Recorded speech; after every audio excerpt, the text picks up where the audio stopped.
week on Sunday Night Lyme, Smokey Robinson, 85 years old, accused of sexual assault. So wait, him can still... You know what? Sunday, we're gonna find out more details on that. Jamaica went 24 hours without a murder. Tell me, is that something to celebrate? Is that something to be proud of? We need to discuss that, people.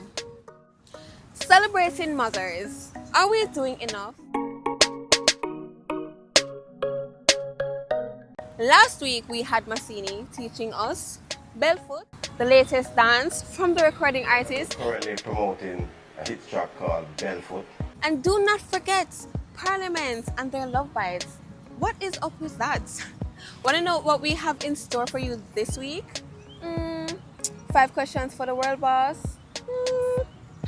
If you want to know what is going on in Jamaica, what the latest news, scoop, and updates is, you need to tune in with us at Expressions JA YouTube channel on Sunday Night Lyme, 8 o'clock.